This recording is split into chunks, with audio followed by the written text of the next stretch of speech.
Hi everybody, it's time for another kind of different Jacob Discusses video. This time, I don't just want to talk about a game, I don't want to just talk about a series of games. I want to talk about a genre of games that I have recently become very, deep into and somewhat obsessed with lately. Perhaps unhealthily. But you know what? If it's truly unhealthy, it will kill me one day. And if that doesn't happen, then, great. If it does happen, then, well, what am I saying? I'm talking about fighting games. EVO just passed, and a lot of big announcements happened in the world of fighting games in ways that, and these announcements have gotten so many people excited, as well as just announcements that have happened over the last year or so. That has gotten a lot more eyes on fighting games than usual, and I guess that I'm amongst them. I am excited for fighting games right now more than I have been in my entire life, and this is something that has been a very slow bubble ever since I was a kid. So in this video, I kind of just want to talk about my history with fighting games, what I played as a kid, how I treated fighting games up until recently, up until my recent kind of journey into attempted mediocrity at fighting games, and then just talk about a few games that have really grabbed my attention since I have started this new journey. So it all started back in the year, I want to say 2002 or 2003 or something. Essentially, fighting games have always kind of been there for me in some ways. That's not the best wording. It makes it sound like, oh, when I was feeling down or sad or depressed or I was having a bad day, I'd go home and play some fighting games and then I'd feel better. No, by there for me, I mean they're just there, I guess. I've always liked them.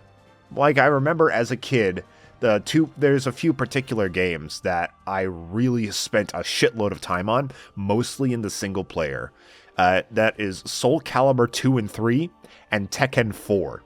Looking back, I'm really surprised at how well my parents were able to get games for me, because I didn't know what Soul Calibur was until it arrived at my house, and I don't even remember what exactly led to that. I don't know if my parents came home with it or if I saw it at a store. I just remember, hey, I have Soul Calibur 2 now. And then I played it, and I really thought it was a lot of fun. And thankfully, that was back when fighting games had a lot of single-player content to go through. And when you're a kid, you're a little bit more content with just kind of doing the same thing over and over again by yourself. At least I was. So I spent a lot of time with Soul Calibur 2. I didn't have a GameCube, so I had the PS2 version. But come to think of it, before that, I think I remember this more. I think a neighbor of mine had Tekken 4. It was either a neighbor of mine or my cousin came over to my house one day with Tekken 4, and we played it a bit, and I thought it was a lot of fun. I know nowadays Tekken 4, I'm pretty sure, is in the lower echelon of Tekken games. I think it's one of the worst ones, but I don't fucking care. That was my childhood, damn it. And the soundtrack is amazing. So then I ended up getting Tekken for myself, and that actually led to Soul Calibur 2, because I had the PlayStation 2 version of Soul Calibur 2, which meant that the guest character was not Link, but Heihachi from Tekken. And I remember recognizing that Heihachi was in the game. So I had to have played Tekken 4 first, come to think of it. And, I played those games a lot, very, as casually as a kid could play. I grew up just after the arcade kind of died, mostly. I know arcades didn't fully die, basically, until, the mid-2000s. I'm sure there was a number of stragglers. But, it was definitely not big enough for me to go once I was old enough to kind of be unsupervised. So I played a lot casually and by myself, and then Soul Calibur 3 happened, and for a long time, that was, my literal favorite game of all time. If people asked me as a kid, up until I was 15 or so, what my favorite game ever was, I would have said Soul Calibur 3. I have so much damn time in Soul Calibur 3. I have unlocked, I'm pretty sure, all of the characters. I still have my save file from when I was a kid. I'm not getting rid of that thing. I've unlocked all the characters, and that takes a while. I'm pretty sure to unlock the final boss, Abyss, it would always happen randomly for me whenever I would restart my save. I would just be playing, and then, oh, fuck, Abyss is unlocked. I think you need to play for a certain amount of time in order to do that. In fact, let me look that up. I've never actually known this. Hold on, I can find out right now. Okay, so you unlock him by unlocking Sophia, Cervantes, Olkadan, Rock, Yoshimitsu, and Lizardman, and then defeating him in Tales of Souls mode, which is like the arcade story mode, or fighting 725 times. I'm pretty sure that's the one I used most. Or that is the conditions that I ran into most, because I distinctly remember unlocking him just randomly playing other modes. So yeah, I've played this game. I played this game so much. Again, completely casually. Like, I do have some memories of playing with my friends, but most of my time playing Soul Calibur 3 was by myself. So I have always been at least somewhat familiar with fighting games. Like, I remember when Street Fighter 4 came out, I was a little older, a little bit more online, so I was more aware of that. My friend had it, and we played it a few times. I never got really into it, though. It's just not one of those games I thought to get on the Xbox 360 once I actually got one of my own. And then, you know, Super Smash Brothers, I got my Wii, which is my first Nintendo console. I got Brawl. On my birthday, me and my friends just marathoned the fucking Subspace Emissary for 10 straight hours to unlock all of the characters on my Wii. And then we would play Brawl every now and again. And Super Smash Brothers is always, you know, from that point onward, I've always been interested in Super Smash Brothers. But I feel like a lot of people are. Like, if I'm over here telling you, hey, this is a video about fighting games, you should play Super Smash Brothers, half y'all going to tell me, I already have, dude, it's great. But I'm mostly going to be talking about non-platform fighters in this video, just standard, like, 2D/3D, like, more traditional fighting games, I guess. Because I don't need to sell most of you on Super Smash Brothers. Like I'm going to somewhat try to attempt to sell you on other games. And then, a few years ago, I remembered a bit more about Street Fighter. Like, I don't know where this came from, but I just remembered, oh shit, Street Fighter's pretty cool, isn't it? It's got a great roster. Every time I see a Street Fighter character, I'm like, ooh, that's a cool dude. Or that's a cool girl. And then I looked more into it. I read up on the lore a little bit, and I was like, wow, these characters are fucking great. I don't feel like getting good at a fighting game, though, so I'm going to hop on the subreddit and see what the best game for single-player content in the Street Fighter series is. And mostly the consensus was Street Fighter V, which I was kind of surprised at, honestly. Because I remember when Street Fighter V came out, people were not happy because it launched with like 6 characters, and you know, instead of content, you just got a free like punch in the dick. You know, that's what the game came with, and nobody was happy. And for a long time, that's all I had heard about Street Fighter V. This game launched with nothing, and then I heard nothing about it, and then suddenly, oh yeah, this game's great now. So that I keep hearing that ever since I got more into it, that, you know, the launch of Street Fighter V forever tainted it, and forever tainted the Street Fighter series, and I get it now, because I was not aware of how good this game was until years after it became good. So I bought Street Fighter V, and I played around with it, and then I started, like, kind of feeling it. This was about, I'd say, a year and a half ago or so. So I started playing it. I played through some of the story modes of the game. I didn't actually play through the main story very much, surprisingly. But at that point, I think the bug really started setting in for me. Like, I was like, oh, shit, this is fun. Learning the moves and just fighting, this is really cool and fun. You know what? I think I'm going to start taking this slightly more seriously.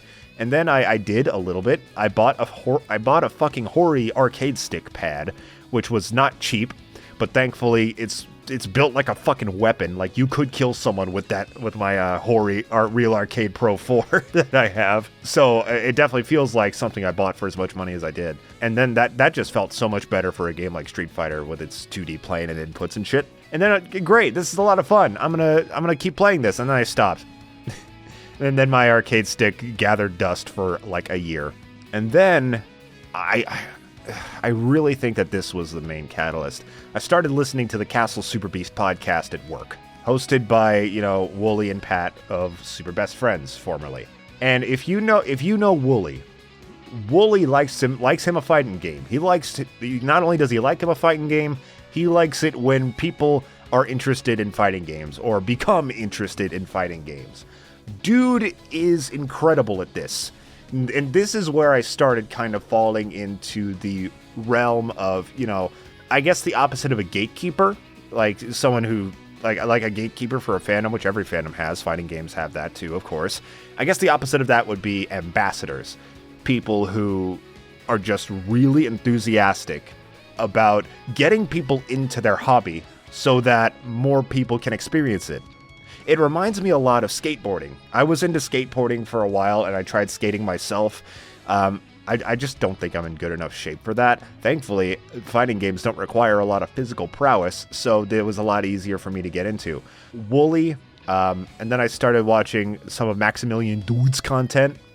And then I think one of the main kickers was, especially recently, Brett Bayonne of Super Beard Bros. He streams on Twitch, and he streams fighting games semi-regularly, plays against viewers and stuff. And he is also such an enthusiastic guy and really puts fighting games on such this pedestal. He's also just, he's one of those dudes when he's talking about something, you get excited with him when it comes to that. And from there's this public Discord he has. It's it's public. If you want to join it, the link is on twitch.tv/shaperofstories. That's his stream. I recommend watching the stream. It's really good.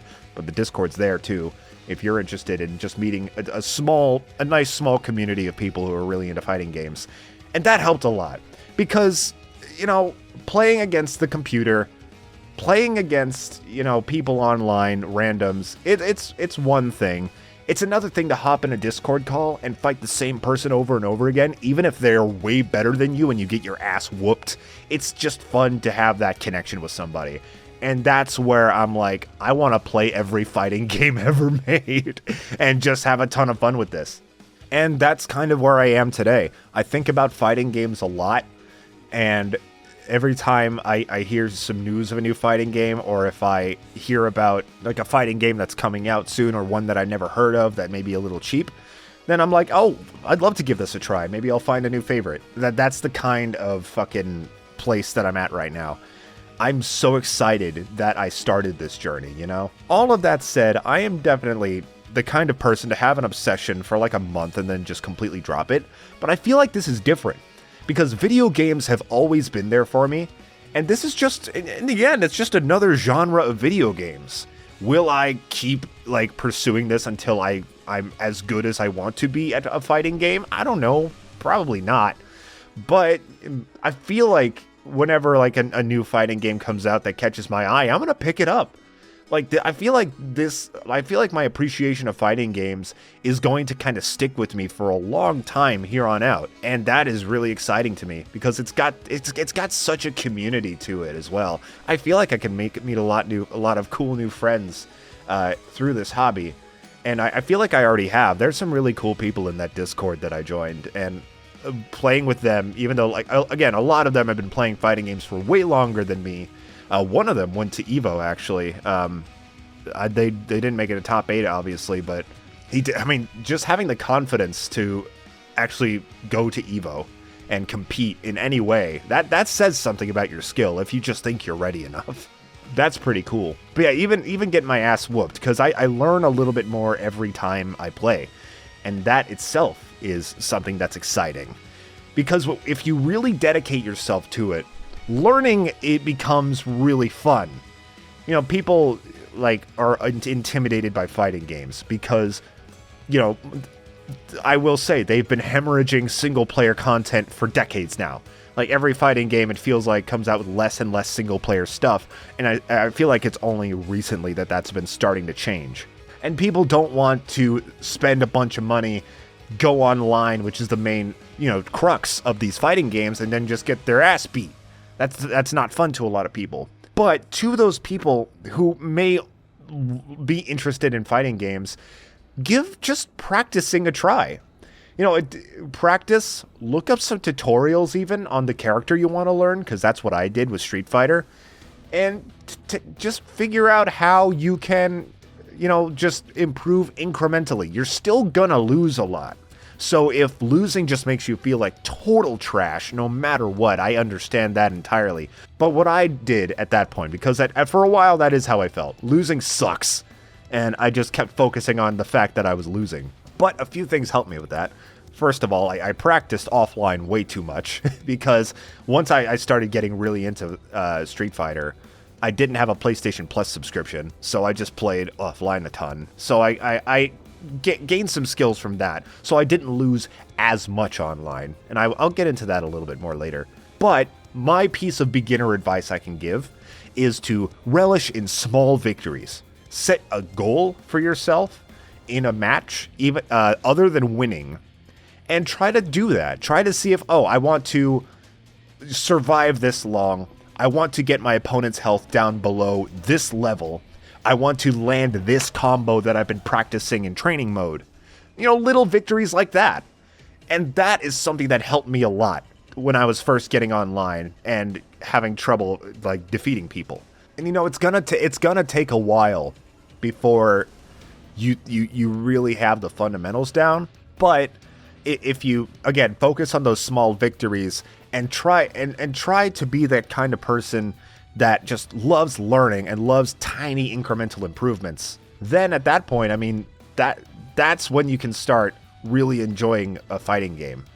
I think that just those two pieces of advice have made this genre so much more enjoyable for me. So now I kind of want to get into a little bit more detail on 3 games that I think I'm going to start focusing on a little bit more. The first, I don't need to focus on it a little more because it's already been my main fighting game focus, and that's Street Fighter V. This is easily, besides Super Smash Bros. Or probably Soul Calibur 3 or anything, this is the fighting game I put the most time into. And again, besides Super Smash Bros., it is definitely the fighting game that I've spent the most time just training at. Just learning how the game works and learning what the characters do and learning combos and stuff and learning the ins and outs. And what I think keeps me going and enjoying myself so much with Street Fighter is that it's a lot slower than I was expecting it to be. Street Fighter is a methodical game. It's not constant wacky action like a tag game like Dragon Ball FighterZ or Marvel vs. Capcom 2 or something. It's slower, it's more defensively focused. The combos you can do typically aren't that long, and it doesn't take quite as much work to get out of them. And that I've really grown to like. I love the pace of Street Fighter. Ever since I got into 5, I've also played a few others, like Super Street Fighter 2 Turbo, Street Fighter Alpha 3, and those games, they all feel a little different from each other, but they of course all have their consistencies. And kind of the slower, more defensive feel of the games feels very, it feels good on my brain hole, It's not nearly as overwhelming as the super flashy, high combo focused tag games that other games may be. But I wouldn't have even gotten to this point of appreciating the slower gameplay if it weren't for the game's roster. Here's the thing with me and fighting games that has always been true and will probably always remain true. My number one, the number one most important thing to get right if you want Jacob to get into a fighting game is the roster. You could have the best fucking gameplay that would be so much up my alley. It is going to be harder for me to give your game a look if I don't care about your roster. Street Fighter does not have this problem. I love Street Fighter's characters. I love them dearly. I mentioned this a little bit earlier, but every time I saw a Street Fighter character, I was just kind of impressed by their design and their personality. Even the kind of more quote boring characters like Ryu or Ken, I love them too. Ryu's backstory is interesting. I like that he's just kind of this hobo guy that just wants to fight dudes. It's like if Goku just took some chill pills almost. It kind of gives that a similar vibe there. And then Ken is just a cool dude. I love him. I love how he's just this wealthy family man and just seems like an overall nice guy, a dude I would just kind of want to hang out with. And then you've got the others that kind of have always stood out to me. You know, your Dalsim with his stretchy limbs, your Zangief or Zangief, no one calls him Zangief except the announcer, and his huge stature and his wrestling aesthetic. Blanca, a weird monster guy. Guile, super fucking American man. And then once I got 5, I became a little bit more familiar with some characters I was not as aware of. Jury, I remember seeing her back when Street Fighter 4 was a thing, and she's rad. But then there's like characters I'd never seen before, like your Armika, another like wrestling character. I was really into wrestling when I started playing this game, so she always kind of stood out to me. Then you have some characters that are just brand new to Street Fighter 5, like Laura. Laura's rad as hell. I love her style. I love her swagger. Rashid is sexy as hell, man. Good looking dude. Absolute dipshit, which is always a good thing for me with male characters.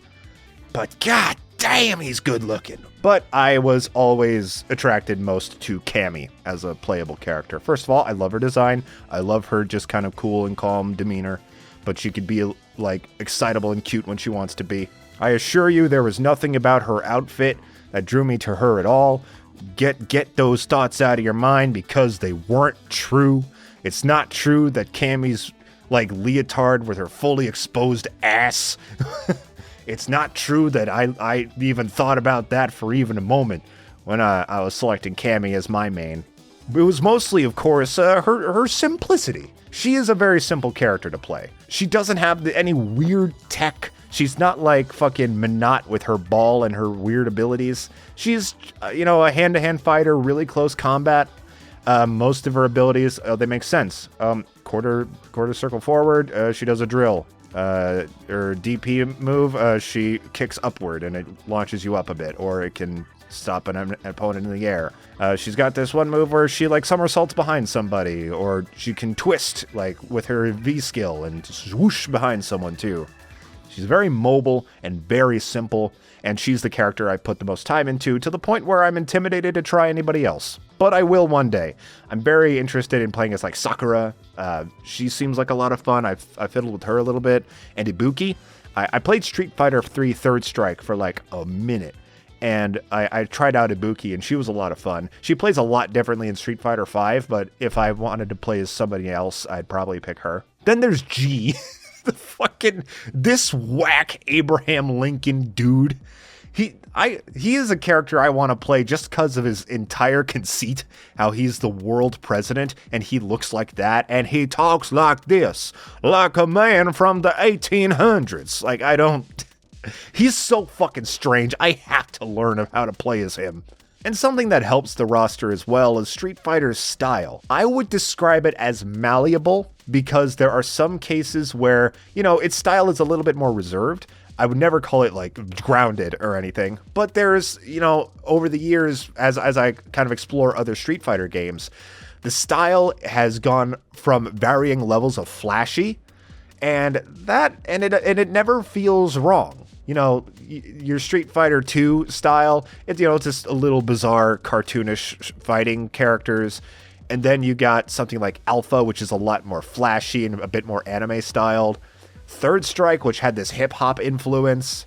And then after Third Strike, or Street Fighter 3 in general, it kind of returns back to that cartoonish, a bit more basic and simpler Street Fighter 2 style. From 4 and onward to 5.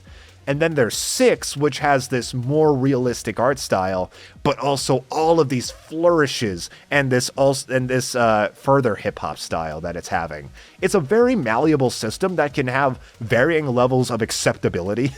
I don't think that's the word, but I hope that's getting through, because it makes sense to me. And still work. And that makes the character shine in any environment, and I love that. So I mentioned how I have a bullet point here for how practicing feels good. I kind of already talked about that. Going into training mode and just looking at the character's move list, and just kind of doing them, I never found it difficult. Some people have real trouble with the inputs in a game. But I mean, once you get the controller you like and get in, like, weirdly the posture I use matters a lot. Like, I tend to play worse if I'm leaning back on the couch. I kind of want to stand up, or not stand up, sit up. It's not as comfortable, but I play a bit better, and it's not like horribly uncomfortable.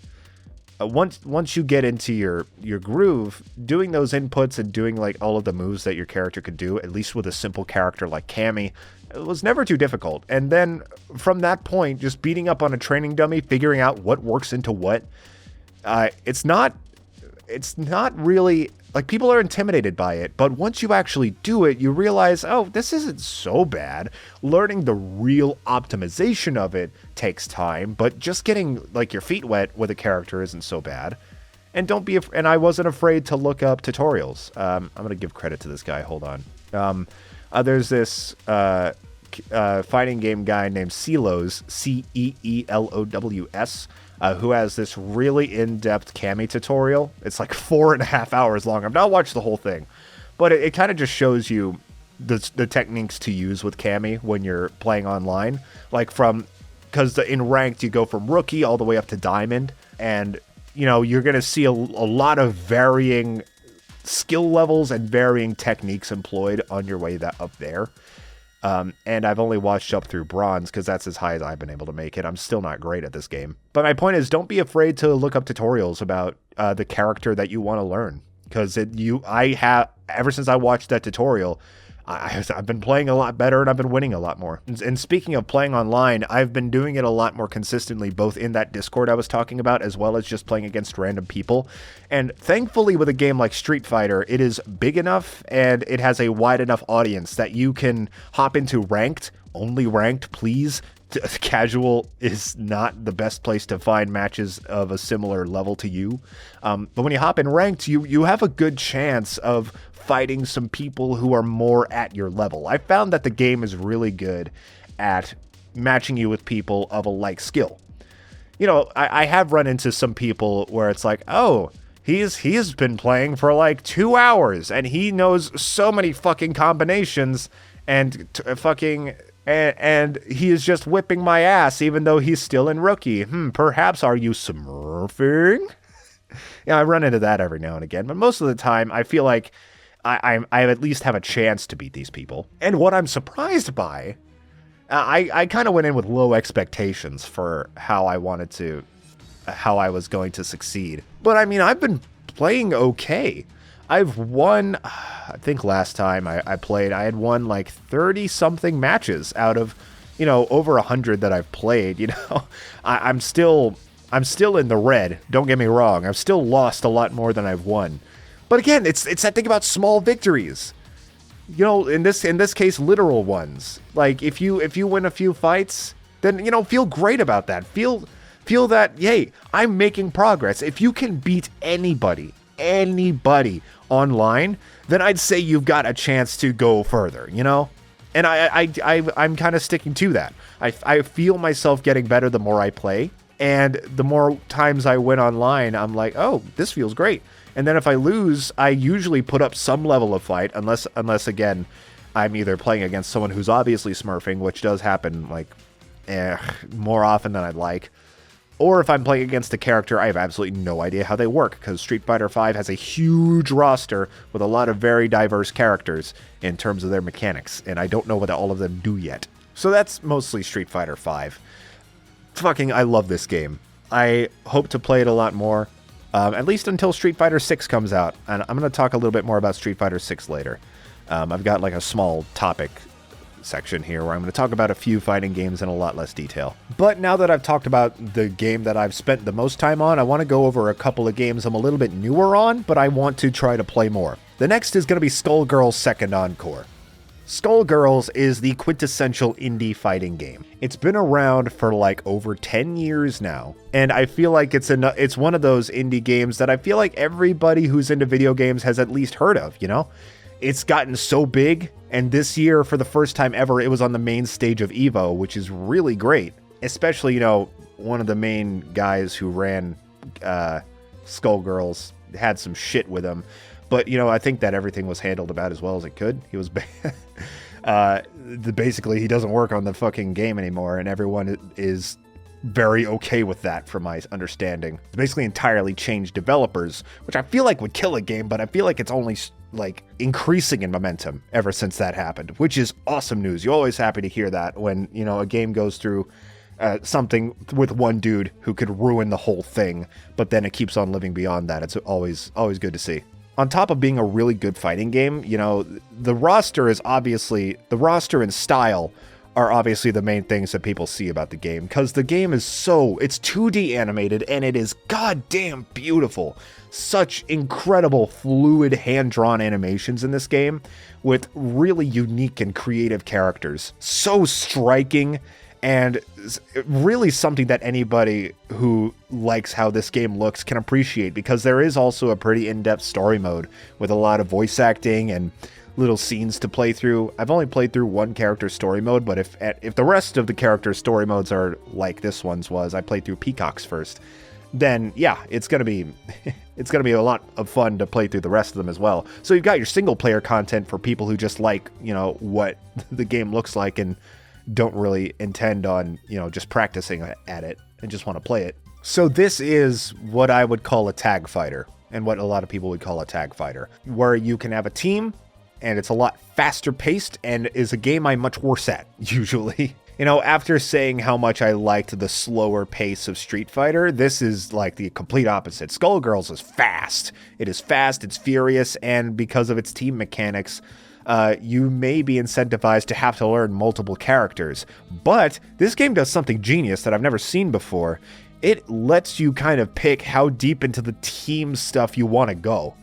I didn't know about this, but you can either play as one character with a shitload of health, two characters with a medium amount of health, or three characters with less health. But of course, the advantages are you have these like little assist moves that you can call them in to do, that can help you like get out of a combo or help extend your combo, stuff like that. And of course, if you're playing with just one character, you don't get those. But it's the option is there, which is really cool. And after learning about that, I've learned that my best bet, like where I'm most comfortable, is with a twofer, a duo team, particularly with Valentine and Peacock. Valentine is the sexy nurse girl, and she is similar to Cammy. She's very much a close combat fighter. She has some projectiles, like she could throw a syringe that gives like negative like status debuffs to their opponent, including button delay, which is really funny that they incorporated a button delay into the actual like mechanics of the game like that. I think that's really funny. But much like Cammy, she's gonna be up in your face a lot more, and she's very quick, very fast, and just doing a long combo string with her is fun. And then Peacock I was attracted to because her design is so fucking cool. You know, I'm a sucker for rubber hose. Things like Cuphead or Spinel from Steven Universe, I just look at them and I'm like, yes, indeed. And Peacock's the same way. She's got this kind of a mobster personality to her, and she's this younger girl, so that's funny. She's got these long, stretchy arms. She's a robot, and when you select her on the main menu, she goes, certainly. So yeah, she's a winner. But she, I feel like, is the opposite of Valentine or Cammy, because she is very focused on projectiles. Basically, every one of her quarter circles is another fucking projectile of some sort. Like her quarter circle heavy punch is just a gun that you can fire up to 3 bullets with. And then there's this one where she like calls a car that drives down on the ground. Like a little toy car that drives along the ground and hits your enemy in the foot. And then she's got this like, what was it, a robot or a rocket or something that flies in an arc pattern. She's really good at just zoning. And I blame, again, this gentleman I was playing in that Discord with, who I played Skullgirls with for like 3 hours and had a great time. I blame him for teaching me the evils of zoning. Because it's pretty fun. It's pretty fun to just stay across the stage and blast people with shit. But yeah, like I'm very new to Skullgirls, and I appreciate, and it's a ton of fun. Most of the time I've spent playing is again with that person in the Discord, and what it made me learn is how important it is to have rollback netcode. So what is rollback netcode? I don't know. let's just keep it at that. I'm not gonna tell you the details of rollback netcode. I'm not smart enough for that. From my understanding, it's a system where, as you play, the game predicts what you're going to do next, which minimizes like input delay and makes it feel a little bit more natural to play against people online. That's my understanding, but I don't care. All I know is, Street Fighter V, apparently it has a type of rollback netcode as well, but it's not very good. And then, of course, Super Smash Bros. Ultimate, which is the game, probably the fighting game I've played the most online, does not use rollback netcode, and it, is infamously awful. Like, you get a lot of stuttering and you get tons of input delay. Like, so noticeable. Even if you're not into fighting games, you notice the input delay in Super Smash Bros. Skullgirls implements rollback netcode, and I don't know how true this is. When I look up what the first fighting game with rollback is, Skullgirls always comes up. I don't know if that's true, but I know it's always had rollback ever since the game came out. And the online feels absolutely flawless. I played online with that guy for like 3 hours, and every match felt like he was right next to me. Like, it was so, like, I cannot think of a single negative thing about the actual performance of the online. Both of our games crashed a few times, I will say that, but mine crashed while going into training mode, so I don't think the online had anything to do with that. But, this feels really good. And I'm sure it's not easy to implement. I'm sure it's not cheap to implement, especially for a game that's a bit more, high budget, graphically intensive than Skullgirls is. But this shit works, and I, somebody who does not have a lot of experience with playing fighting games online, feel the difference. This is ideal. This is how I hope every fighting game feels. And after EVO, a lot of the announcements weren't new games, they weren't new characters, it was these fighting games that are getting rollback netcode added to them, like Dragon Ball FighterZ, Persona 4 Arena Ultimax, or Samurai Showdown apparently is really bad online. All these games that have shit online, they're getting not shit online. And that's what people are most excited about. And I'm sure that's going to help those games online player base a lot. It's going to bring a lot of people back who are maybe too frustrated at how bad the online played. And Street Fighter V, it's a noticeable difference from Skullgirls. Street Fighter V is very imperfect online. And there's even some imperfect rollback, like Multiverses uses rollback netcode. It feels great 95% of the time, but that 5% is noticeable. It is a big 5%. But Skullgirls, fucking mwah. Like, if every fighting game felt this good online, and we'd be in a good place. So yeah, I'm still learning that one, and I'm still really learning the final game I wanted to focus on in hardcore, and that's Mortal Kombat X. When I was watching EVO a couple of weeks ago, I watched a little bit of the Mortal Kombat 11 top 8, and I was like, oh, shit, dude, this game looks pretty fun. Mortal Kombat's art style has never been my thing, but the game looks really fun. It's always been really respected. I really feel like playing some fucking Mortal Kombat, but you know what? I don't have a lot of money right now, and I don't have a Mortal Kombat game, so I guess that'll have to wait. But then I remembered, since I recently renewed my PlayStation Plus subscription, and I have a PS5, you get a shitload of games, PS4 games for free when you do both of those things. And then I was just at work one day, and I was just at work yesterday, and I did this fucking pog face, and I was like, whoa, wait a minute! I got Mortal Kombat X for free. Oh, I'm gonna go home and play some fucking Mortal Kombat. Holy shit. I just remembered that out of the blue, and I was really excited to go home and play Mortal Kombat X. It's not 11. 11 is still the one I want to play the most. Honestly, a lot of it's because that game is fucking beautiful, and Mortal Kombat X has aged graphically quite a bit. Like, for a game that came out in like 2015, it looks really rough. A lot rougher than I was expecting it to look. But, this'll help me dip my toe into Mortal Kombat. How is it? It's weird. Mortal Kombat feels strange. A lot of it is just because of the fact that it has a block button, which I always knew that was a thing. Because in most fighting games, you don't block by holding a button. You block by holding the stick backwards, either ducking or just walking backwards, and then if your opponent attacks, you'll block it. This game has a dedicated block button, and that's bizarre. And that's definitely going to take some getting used to.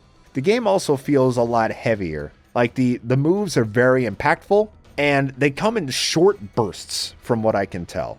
Like, in Street Fighter, you got, like, these certain moves that are they themselves short, and you don't do a ton of them in a row, and the ones you do in a row are weirdly slow feeling. Then you got something like Skullgirls, which is just non-stop bam boom bam boom bam bam, fucking 30, 40, 50 hit combos if you're really good, and it's just incredibly fast. Mortal Kombat is somewhere in the middle. You have these short bursts of really fast, really free-flowing attacks, and then, you know, it's over, and your opponent kind of has a chance to either, you know, reverse that momentum or fall back into another short burst of quick moves. But it feels good. Like, every character has so many moves, and I had fun just hopping in training and seeing what moves combined into what. Like, the character that stood out to me the most was Devora, who was the bug girl who was introduced in Mortal Kombat X. She's sick. Like, she is really cool. I don't like bugs. I'm a bit of an insectophobe. What is the word for that? Oh, who cares? I don't like bugs very much, but they're still pretty aesthetic. And, you know, getting this fucking bug lady who uses bugs as a main source of attack and has these spider legs that come out of her back. She's awesome.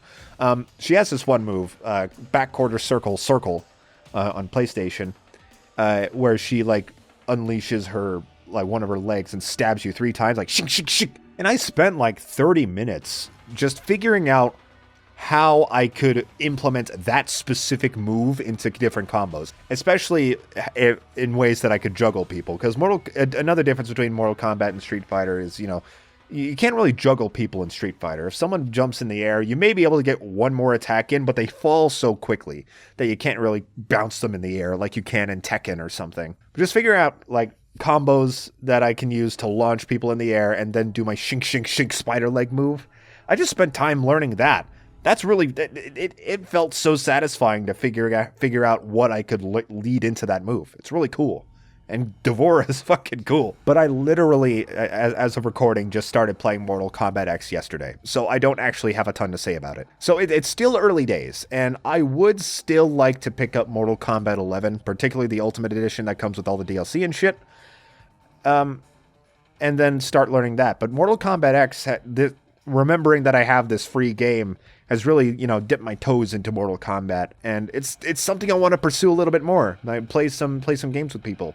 It's really fun. I like it. It's cool. So those are the 3 fighting games I'm spending the most time in. Again, traditional fighters. I'm also playing a lot of multiverses, but again, I feel like that's another game I don't need to sell you on. If you like these WB properties and you like Smash Brothers, I definitely recommend multiverses. But I wanted to just kind of really briefly touch on a few other games, one of which I've played, 2 of which I haven't. One of which I have played, 2 of which I haven't, 1 of which isn't out yet. So let's go with that. So one of my dad's favorite hobbies is garage sailing. Like, every weekend, he and his wife go out garage sailing, just picking up shit for whatever they can find. And he's always on the lookout for video games for me, because he knows I collect games, and it's nice of him to just keep an eye out. One time recently, he actually found a copy of King of Fighters 12 for the Xbox 360. And I was like, oh, wow, I'm getting into fighting games. I've never played King of Fighters before. Go ahead and pick that up for me, Pop. I appreciate that. Thank you. It was like $1. So I went and got it from him. I brought it home, played it around a little bit. And wow, this game is fun. The sprite work is cool. You know, it's got a few the character designs are very reserved, and not a lot of them interest me, but some of them do. Like Mature. She's a girl in a suit. She's rad. Ooh, fucking Leona with her, like, sports bra and her fucking blue ponytail. She's pretty cool, and her gameplay is fun. Oh, and Terry, good old Terry, from Super Smash Brothers. You know, the character invented by Super Smash Brothers, invented by Sakurai, of course. You know, I know him. I'll play as him too. Oh, it's got team mechanics. But like, each character is their own life, and you don't recover health between fights. That's interesting. Oh yeah, this game's pretty fun. Let me look up. Let's see if there's like a King of Fighters 12 community out there. Oh, no one likes this game. It doesn't have like any of the characters anybody likes. I was wondering where my Shiranui was. Oh, this game actually isn't very good. I mean, it didn't stop me from having fun. Everything I heard was that, hey, the gameplay is still fun. It just has no content and is missing a ton of characters. But what it did do is, you know, much like how Mortal Kombat X is treating me with Mortal Kombat, you know, KOF 12 has kind of let me stick my toe into King of Fighters games, and I really liked my time with it. King of Fighters, it's like Street Fighter itself, but different. You know, they are very similar. I feel like some people get pissed off if I say that, because I'm always like worried about comparing games to other games, especially if they're so similar on an aesthetic level, but are so different mechanically. I'm always nervous of saying that, but, you know, that's just my observation. You know, King of Fighters has, it has a lot of similarities to Street Fighter, but it feels like its own thing. And now I'm very interested to try a King of Fighters game that people like 13 or 15. I would like to get a copy of King of Fighters 15 on PlayStation used. I have my reasons for that, why I'd rather buy the game secondhand. You can Google what's going on with SNK to learn why. I don't really want to get into it. But I do want to end up picking up King of Fighters 15 someday soon. That game looks really fun, and it's got characters people like. So that's a good thing. Guilty Gear Strive, the gayest fighting game, apparently.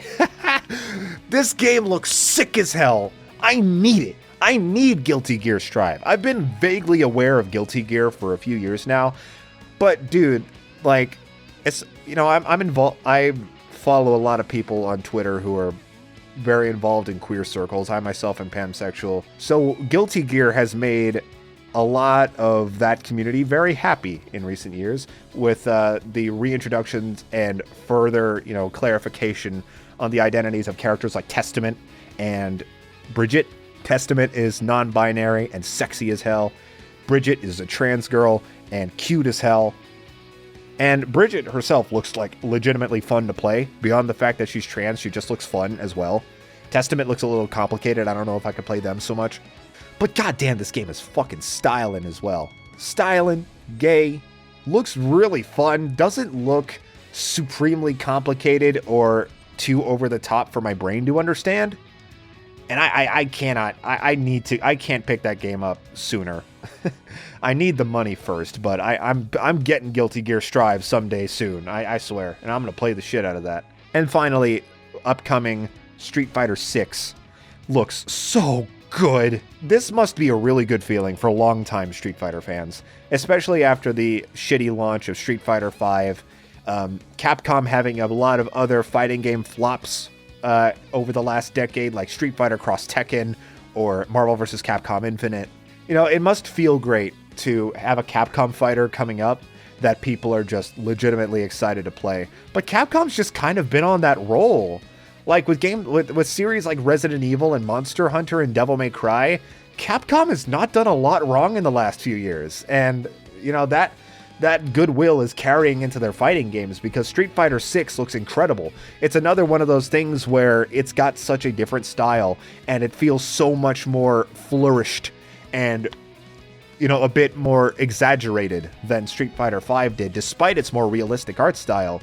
With, like, the hip-hop influence, the cool, like, loading screens with the characters walking into the arena when you select them, all the colors, the environments, the just high-fidelity graphics, and the gameplay just looking fun and being fun by the accounts of people who've played it already. God damn.